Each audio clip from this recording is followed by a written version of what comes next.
हूँ कि ज़्यादातर पढ़े लिखे भारतवासियों की भूषा क्या है? वही अंग्रेज़ों का शर्ट, अंग्रेज़ों की पैंट, अंग्रेज़ों की टाई, अंग्रेज़ों का कोट, अंग्रेज़ों की नेक टाई, अंग्रेज़ों का ओवरकोट, अंग्रेज़ों का पी कैप। वही तो भूषा है पढ़े लिखे लोगों की। ये ठीक है कि जो बिना पढ़े लिखे लोग हैं वो ज़्यादा स्वदेशी हैं, ज़्यादा भारतीय हैं,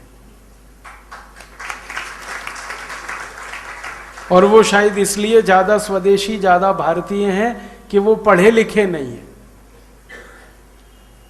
पढ़ लिख जाते तो शायद वो भी चले जाते उधर ही जैसे हम चले गए।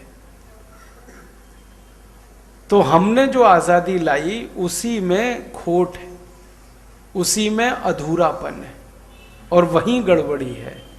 अगर ये ट्रांसफर ऑफ पावर एग्रीमेंट नहीं होता, सत्ता के हस्तांतरण का समझौता नहीं होता, तो शायद भारत कुछ और होता। दुनिया में भारत के पहले 70 देश अंग्रेजों के गुलाम हुए। उन सभी देशों ने आज़ादी पाई अंग्रेजों की गुलामी से, लेकिन किसी भी देश ने अंग्रेजों के साथ ऐसा कोई समझौता नहीं किया। अंग्रेजों ने कोशिश की, लेकिन किसी भी देश ने ऐसा समझौता मानने से इनकार कर दिया। सबसे आखिर में जो देश आज़ाद हुआ अंग्रेजों की गुलामी से, जिसको हम दक्षिण अफ्रीका कहते हैं, वहाँ की जनता ने भी अंग्रेजों से कोई समझौता करने से मना कर दिया। उनका कहना था कि हम आज़ाद होंगे तो अपनी शर्तों पर, अंग्रेजों की शर्तों पर नहीं। लेकिन भारत एक ऐसा देश जिसने अंग्रेजों से आज़ादी के लिए समझौता किया, और उस समझौते के आधार पर अंग्रेजों ने कानून बनाया। उस कानून के हिसाब से भारत को आज़ादी दी गई।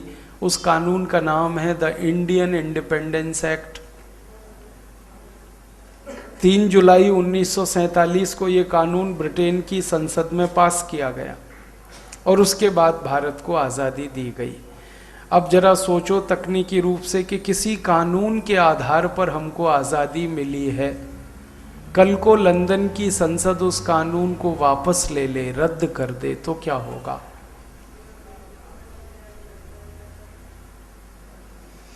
ये अलग बात है कि अब अंग्रेजों में उतना दम नहीं बचा कि वो यहाँ आकर हम पर राज कर पाए।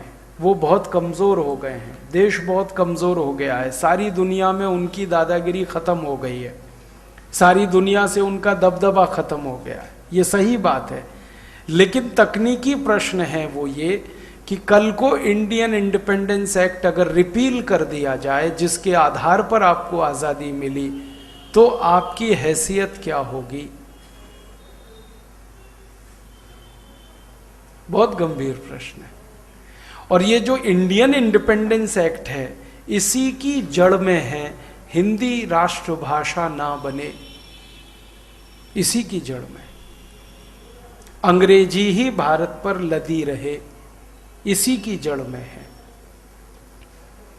इसी की जड़ में है कि भारत का समाज 2 संप्रदायों के आधार पर बटे, हिंदू और मुसलमान। दुनिया में किसी भी देश के बंटवारे संप्रदायों के आधार पर नहीं हुआ करते, किसी भी देश में। भारत में हुआ बंटवारा वो इसी कानून के आधार पर। अब हमारे देश की संसद में जब जब मैंने ये सवाल उठाया, संसद में मतलब सांसदों से, वो कहते राजीव भाई हमारा तो संविधान लागू हो गया ना 1950 को, तो अब इसका तो कोई मतलब नहीं है।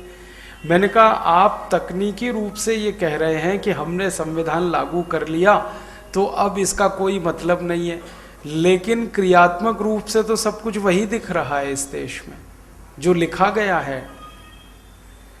हमारी सरकार के कई जिम्मेदार मंत्रियों से मैंने इस विषय पे बात की कि इंडियन इंडिपेंडेंस एक्ट का क्या है, अगर हम वापस अंग्रेजों से ये अनुनय विनय ना करें या अंग्रेज हमारी बात ना माने और वो रिपील कर दें तो क्या है?